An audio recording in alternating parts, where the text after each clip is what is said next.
Things that you need to know before you visit Uzbekistan. Number 1 is this is one of the cheapest countries in the world. Super mura lang ng cost of living. Kung kakain kayo, super mura lang. Kung magte-train, magbabas, magta-taxi, ang mura lang. Number 2, you can roam around the city using Yandex. Counterpart yan ng Grab sa atin sa Pilipinas at napakamura lang din. Makakaikot kayo sa city for as low as 40 pesos lang. Number 3 naman, if ever kung gusto nyo train ride at mas matipid, pwede kayong mag-train using your GCash card. Hindi na kayo kailangan bumili pa ng transport card at napakamura lang, makaka-transfer kayo from point A to point B for as low as 7.78 pesos lang. O diba? Ang mura nun! Number 4, kung pupunta kayo dito, make sure puntahan nyo na din yung 3 iconic areas, which is ang Tashkent, Samarkand, and Bukhara. Lahat yan parte ng Silk Road. Number 5, kailangan nyo ng hotel recommendations. I got you!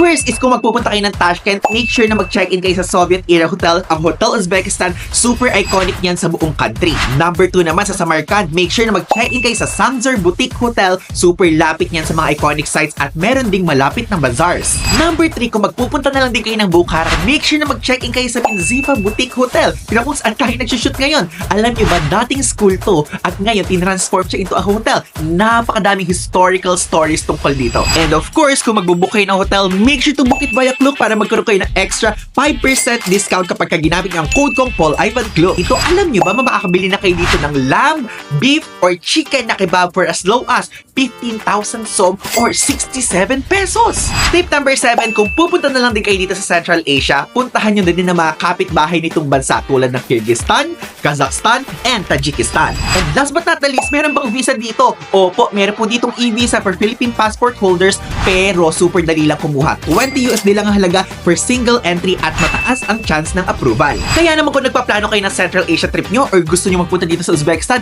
make sure to save this video para may guide kayo.